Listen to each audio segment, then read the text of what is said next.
Seorang pemuda di Tangerang, Banten tewas terkapar usai ditembak oleh kawanan pencuri motor. Korban sempat melawan, namun perlawanannya berakhir usai bagian kepalanya diterjang timah panas. Tahu sama adik saya lah, bahwasanya anak saya ditembak sama curanmor.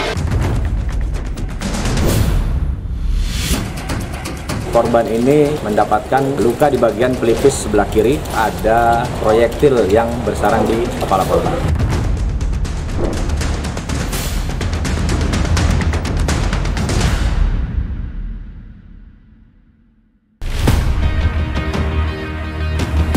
Aksi kawanan pencuri sepeda motor semakin mengganas. Mereka tak segan-segan menembak siapa saja yang mencoba menghalanginya. Peristiwa yang terjadi di wilayah Tangerang, Banten dan Bandar Lampung merupakan contoh betapa beringasnya aksi para penjahat jalanan ini. Inilah detik-detik rekaman CCTV ketika seorang pemuda hendak mempertahankan sepeda motornya dari rampasan dua pelaku kejahatan. Korban yang saat itu sedang berada di dalam sebuah minimarket di Jalan Raya Serang, kilometer 35, Kecamatan Jayanti, Kabupaten Tangerang, melihat sepeda motornya hendak dicuri oleh kawanan maling. Korban terus melakukan perlawanan meski pelaku sempat menodongkan senjata api. Salah satu pelaku sempat terjatuh dari sepeda motor. Sampai akhirnya satu pelaku lain menembak korban dari jarak yang begitu dekat. Korban pun terkapar. Dan kedua pelaku kemudian melarikan diri.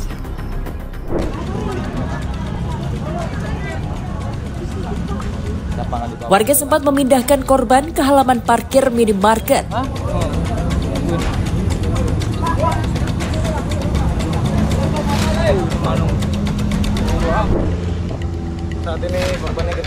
Dalam keadaan kritis, korban kemudian dilarikan ke Rumah Sakit Umum Daerah Balaraja, Tangerang.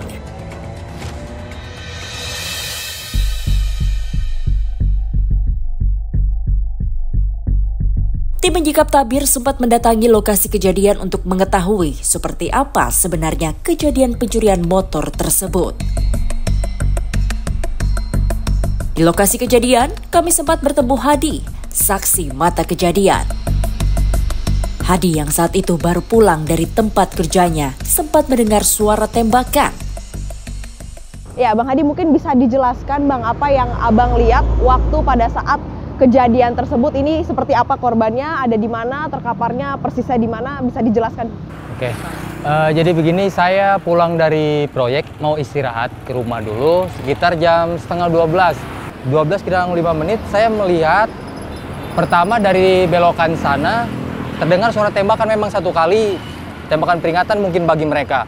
Terus sudah lewat pas di TKP, saya ngelihat ada korban jatuh.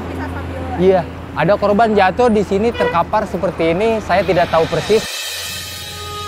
Hadi sempat melihat ada orang yang terkapar di depan sebuah minimarket.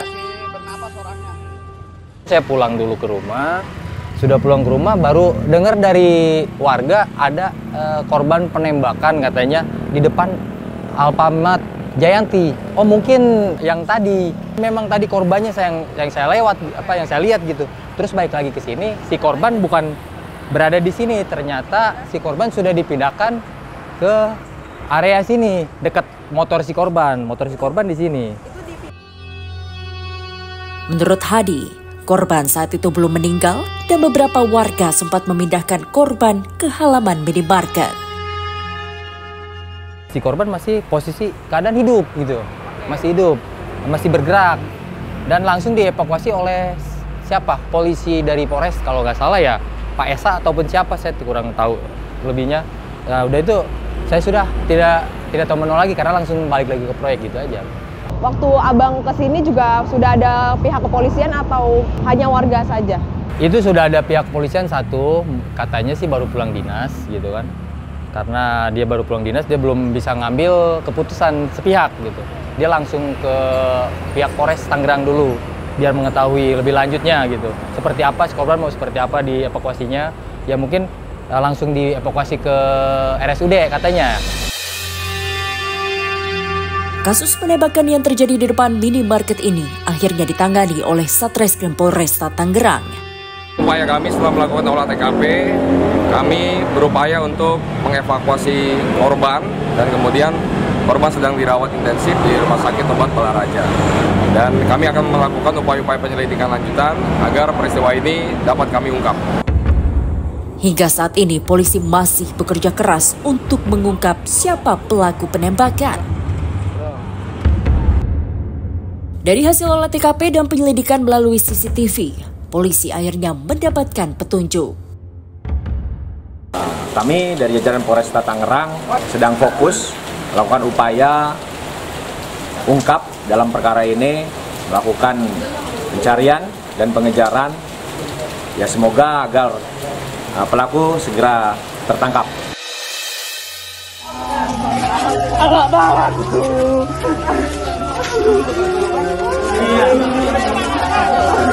Anak saya lagi ngambil uang gaji karyawan sebelum dia masuk Indomaret.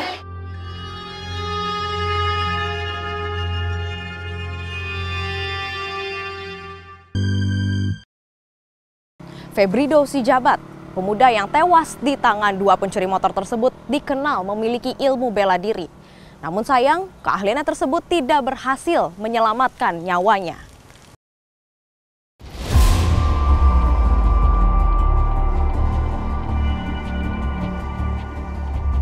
Kasus pencurian sepeda motor ini menjadi viral di media sosial. Belakangan diketahui korban bernama Febrido Sijabat. Pemuda 27 tahun ini ternyata seorang karyawan sebuah koperasi simpan pinjam di wilayah Tangerang, Banten. Karena luka tembak yang cukup parah, Febrido akhirnya menghembuskan nafas terakhir di Rumah Sakit Umum Daerah Balaraja, Tangerang.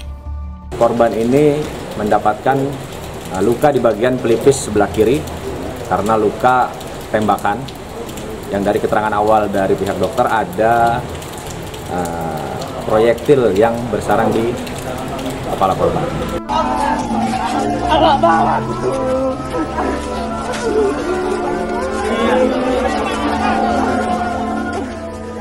Suasana haru sangat terasa saat jenazah Febrido Sijabat tiba di kampung halamannya di Kabupaten Simalungun, Sumatera Utara.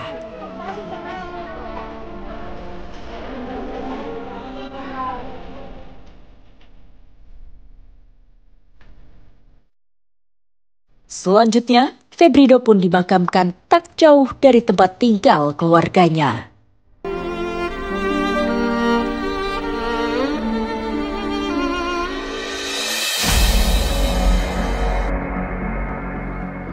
Kami sempat menemui keluarga besar Febrido Sijabat di Kabupaten Simalungun, Sumatera Utara.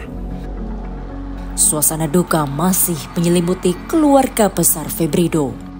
Sejumlah keluarga masih nampak berkumpul untuk memberikan penghiburan bagi ibu korban.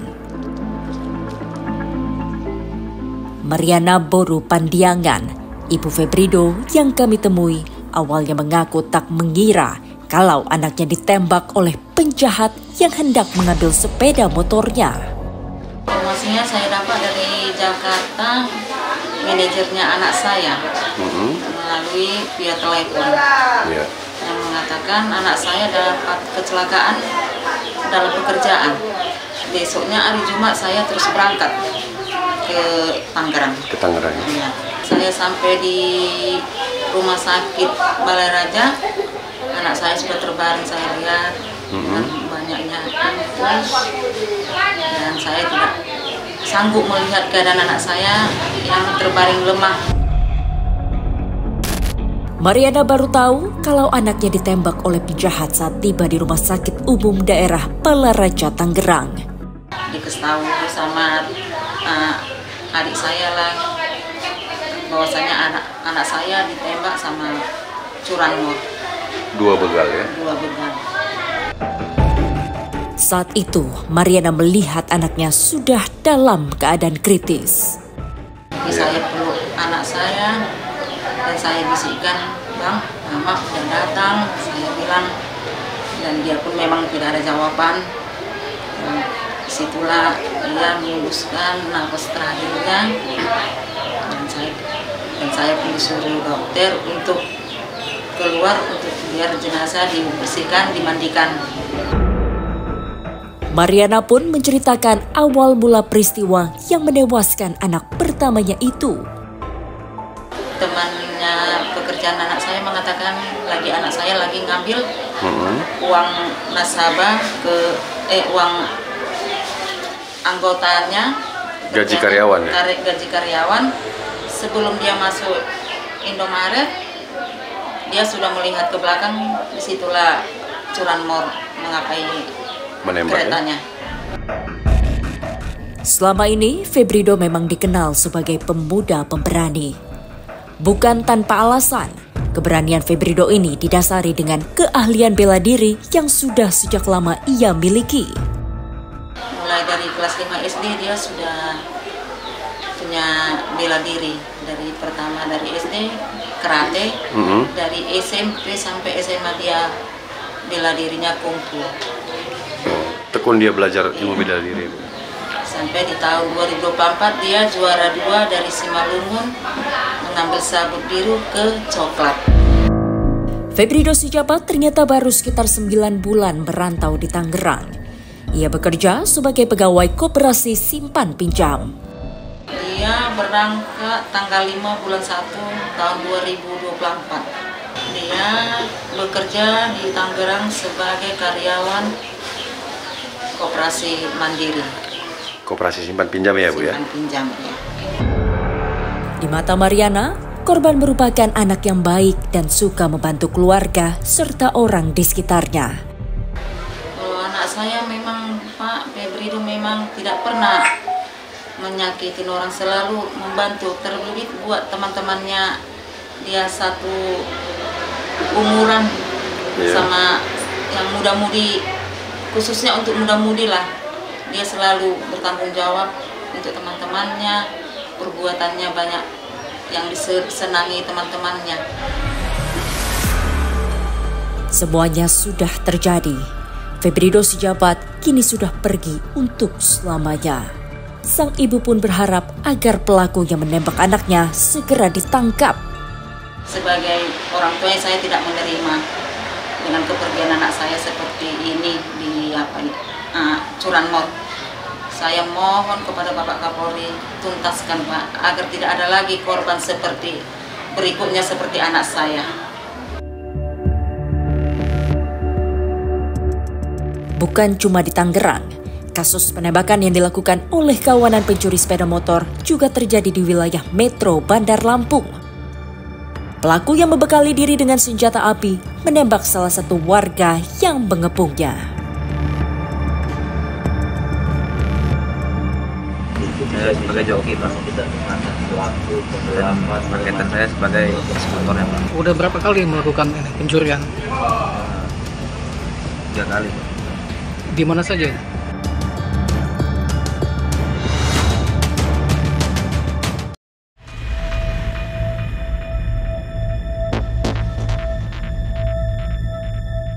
Aksi pencurian sepeda motor yang digagalkan oleh warga ini sempat viral di media sosial. Pelaku yang berjumlah 2 orang ini mencoba menggasak sepeda motor yang sedang terparkir di halaman sebuah kafe di wilayah Metro Pusat Bandar Lampung. Rupanya pemilik kafe dan sejumlah pemuda yang mengetahui aksi pencurian ini langsung mengepungnya. Pelaku yang panik sempat melepaskan 3 kali tembakan. Salah satu peluru pun sempat mengenai salah satu pemuda yang mengepungnya. Ya waktu pas kejadian itu kami orang kan lagi nongkrong. Nah kawannya ngomong, coba sih lah CCTV karena kan di luar kan nggak ada tukang parkir. Kami lihat lah gimana CCTV. Bener ada 2 orang yang mencurigakan. Kami lihat dulu gerak-geriknya, kalau sudah A1 kami pergokin pelaku. Saya lagi mau mengamanin yang satunya, kawannya nyabut pistol, untung nyerempet pas nembak. Berapa kali Bang peluru? 3 kali. 3 kali? Iya. Itu langsung ini ya, kawan-kawan tuh langsung berhamburan ya, langsung ngumpul ya? Langsung lari semua. Terus pelakunya? Pelakunya kabur ke arah taman kota. Tak lama setelah kejadian, polisi meringkus 2 pelaku. Mereka adalah Aman Yudi dan Nasir alias Eko Sapun. Keduanya terpaksa dihadiahi timah panas karena berusaha melawan saat diringkus. Untuk barang bukti yang sudah kita amankan, diantaranya adalah 2 ran sepeda motor, kemudian 1 pucuk senjata api, dan 5 amunisi aktif, dan 2 selongsong, 1 proyektil yang kita temukan di dalam TKP di Kota Metro. Berdasarkan catatan, kedua pelaku ternyata residivis kasus pencurian sepeda motor yang baru saja keluar dari penjara. Untuk kedua pelaku ini memang sangat gesit sekali. Ini adalah pemain lama yang beraksi di daerah Jawa. Kemudian ini baru keluar dari Nusa Kambangan ya. Baru 1 bulan yang lalu baru keluar dari lapas Nusa Kambangan. Aman Yudi tak bisa berkutik setelah kedua kakinya ditembus timah panas polisi. Residivis kasus curanmor ini diringkus di Pelabuhan Bakauheni saat hendak melarikan diri ke Pulau Jawa. Udah berapa kali melakukan ini pencurian? 3 kali, Pak. Di mana saja? Di Kota Metro, Pak. Di Kota Metro. Berapa orang kalau melakukan aksi? 2 orang, Pak. Melakukan aksi selalu pakai menggunakan senjata api?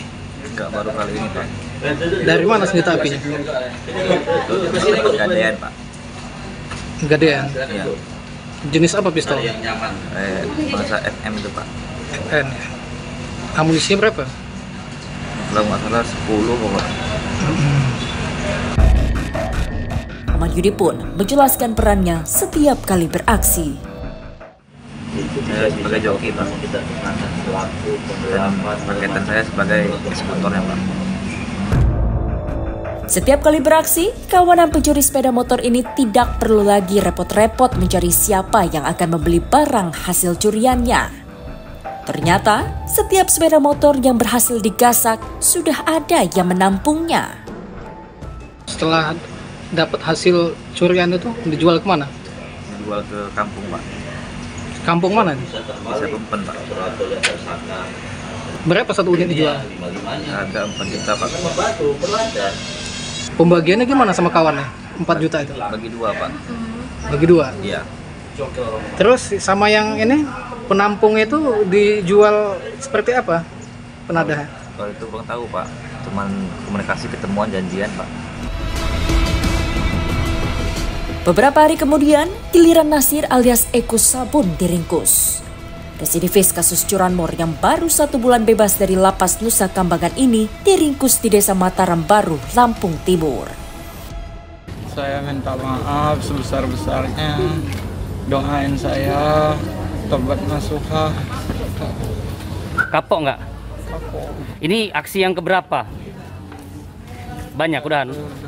Lupa? Udah 3 kali. Tak bisa dipungkiri, setiap pelaku kejahatan, khususnya pencuri sepeda motor, kerap membekali diri dengan senjata api. Jadi waspadalah, karena mereka tak akan segan melesatkan tembakan pada siapapun yang mencoba menghalanginya.